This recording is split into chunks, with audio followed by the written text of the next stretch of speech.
Y start small and finish big is good. क्यों छोटी शुरुआत करने से बड़ा इम्पैक्ट आता है, इसको एक छोटे से एग्जांपल से समझते हैं। मेरा एक दोस्त है जिसकी आदत है कि जब भी वो पिक्चर हॉल में, मूवी हॉल में जाता है, तो उसको सारे के सारे जंक फूड वहाँ खाना पसंद है। उसका एक एसोसिएशन है, उसकी एक प्रोग्रामिंग है कि मूवी देखनी है तो पॉपकॉर्न खाने हैं और नेचोस खाने हैं और कोल्ड ड्रिंक पीनी है। तो ये उसका एसोसिएशन है, जबकि वो हेल्थ कॉन्शियस होना चाहता है, वो हेल्थ में चेंज करना चाहता है, सुधार करना चाहता है। बट अब अगर उसने मूवी देखने का डिसीजन लिया तो क्या होगा, बाकी सारी चीज़ें ऑटोमेटिकली हो जाएंगी। आप इसे दूसरे तरीके से भी ले सकते हैं कि जब कभी भी आप देखेंगे कि आप जिम जाना चाहते हैं और एक्सरसाइज करना चाहते हैं, पर आप जाने से पहले ही सोच लेते हैं कि वो कितना मुश्किल काम होगा, शुरुआत में ही आपको डर लग जाता है सोच के। पर जब कभी आप अंदर चले जाते हैं तो ऑटोमेटिकली आप सारी एक्सरसाइज करके आते हैं, चाहे एक दिन सही, 2 दिन सही। तो एक बार जब आप प्रोसेस में एंट्री कर लेते हैं, आपका जो पहला गियर लग जाता है, स्टार्टिंग गियर लग जाता है, तो बाद की चीज़ें उतनी मुश्किल नहीं होती है। जैसे मूवी में गए और बाकी सारी चीज़ें हो जाती हैं।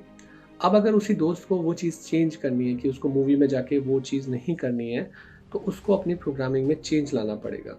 उसको किसी ऐसे अल्टरनेटिव को ढूँढना पड़ेगा कि वो जाके वहाँ पे कॉफ़ी ले सकता है, उस कॉफ़ी के अंदर शुगर को भी मना कर सकता है। तो अब ये जब बाकी लोग सब कुछ खा रहे होंगे तो वो अपनी क्रेविंग को वहाँ से काउंटरएक्ट कर सकता है और उस प्रोग्रामिंग को चेंज कर सकता है।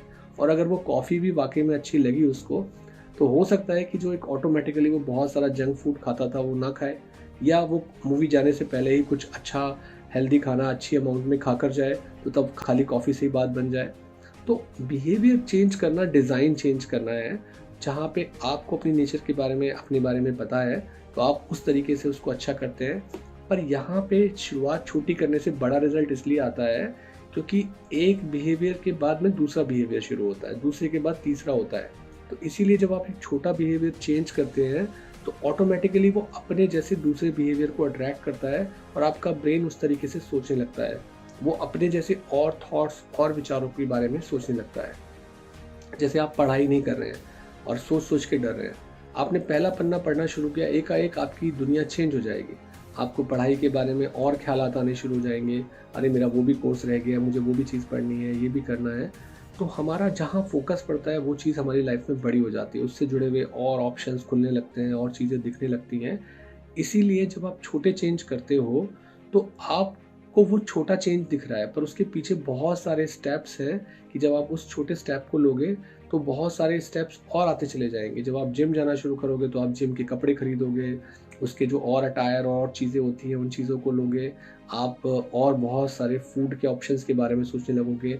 जब जब आपके सामने नेगेटिव चीज़ आएगी, जो चीज़ हाई कैलोरी है, उसको अवॉइड करना शुरू करोगे नेचुरली। पहले उसको आप एज ए प्रोग्राम खा लेते थे, पर अब लगेगा यार दिन भर मैं मेहनत कर रहा हूँ अपना वेट लूज़ करने के लिए या फिट होने के लिए, अब मुझे नहीं खाना चाहिए।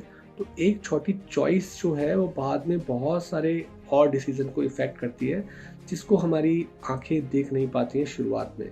पर ये ऐसा कॉन्सेप्ट है कि अगर आप इस तरीके से देखना शुरू कर दोगे तो आपको दिखेगा कि छोटे छोटे चेंज क्यों बड़े इम्पैक्ट लेके आते हैं।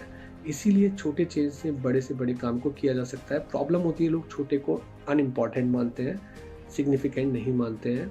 पर जैसा मैं बार बार बोल रहा हूँ कि सबकॉन्शियस माइंड की प्रोग्रामिंग बड़े चेंज को देख के डर जाती है, वो उसको ओवरराइड करती है और आपको वापस उसी प्रोग्राम पे ले आती है जो आप सालों से कर रहे हो।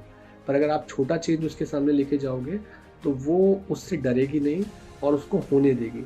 और जब वो छोटा चेंज आपकी लाइफ में आएगा तो वो अट्रैक्ट करेगा और छोटे छोटे चेंजेस को, और रोज करने पे, रेपिटेशन करने पे वो आपकी हैबिट बन जाएगी।